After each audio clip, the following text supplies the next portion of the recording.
Picture a land of endless deserts, where the horizon stretches forever, broken only by rugged mountains and valleys of dry earth.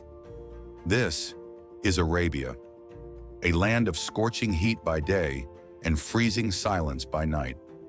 It is the 6th century, more than 1,400 years ago.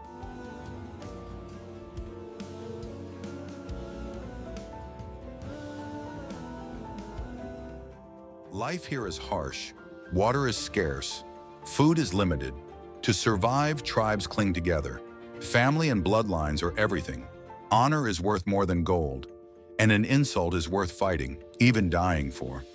Battles between tribes could last years, sometimes over something as small as a camel, a well, or a careless word.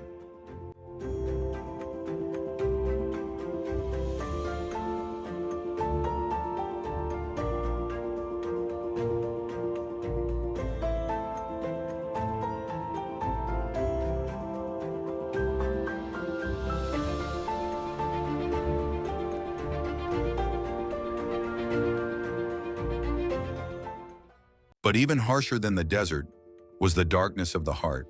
The Kaaba in Makkah, once built by Prophet Abraham and his son Ishmael as a house of monotheism, had become filled with idols.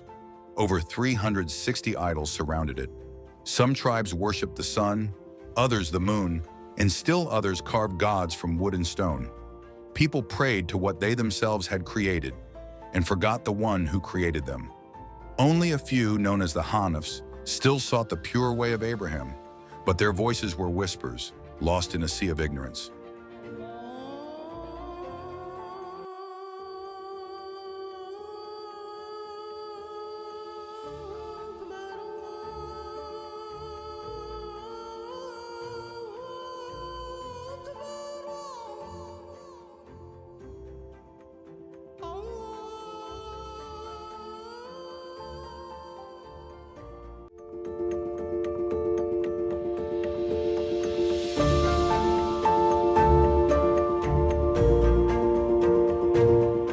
Tribalism ruled every heart.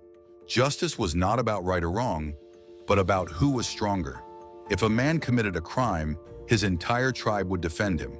If blood was spilled, blood had to be repaid, not just from the guilty, but sometimes from anyone in the rival clan. And so feuds burned endlessly, like desert fires that never died.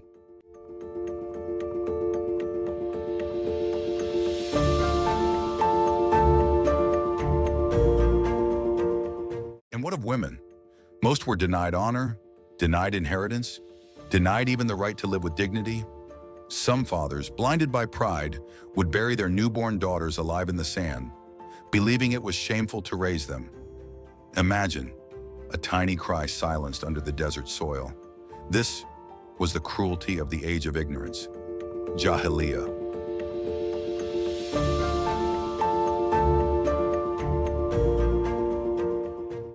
Slaves too suffered endlessly, bought, sold, beaten, and humiliated. They had no voice, no rights, no escape. The weak, the orphan, the poor were forgotten.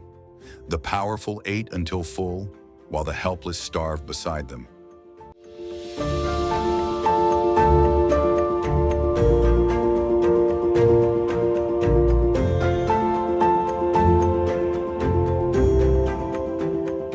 Yet in the middle of this darkness stood the city of Makkah.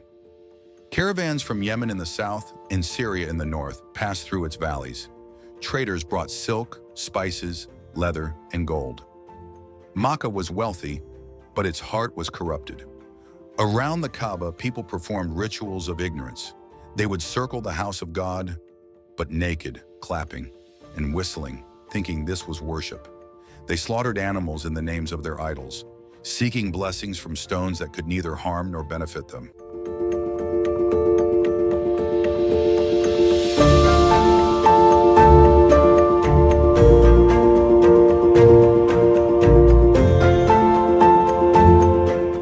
Lies, drinking, gambling, and injustice filled society.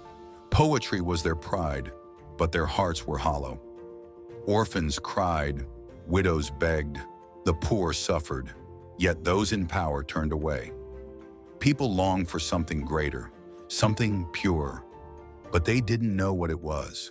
The world was thirsty, thirsty for guidance.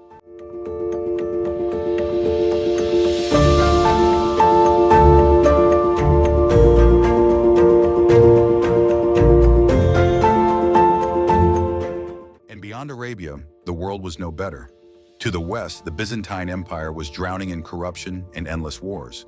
To the east, the Persian Empire was decaying, its people burdened with oppression and false beliefs.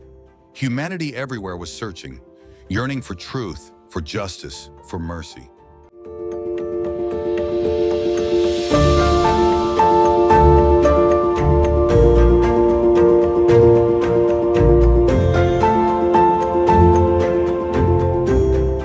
But history was preparing for its greatest chapter. In this land of deserts, in this society drowning in ignorance, a light was about to shine. A light that would spread beyond Arabia, beyond empires, beyond centuries. A light that would reach every corner of the world. Soon, in the very heart of Makkah, a child would be born. A child who would grow not to serve idols, but to destroy them. A child who would rise not as a king, nor as a warrior seeking wealth, but as a messenger of God, sent with mercy for all of humanity. This was the darkness before the dawn, and in the next chapter, we will witness the birth of Muhammad, peace be upon him, the man who would change the course of history forever.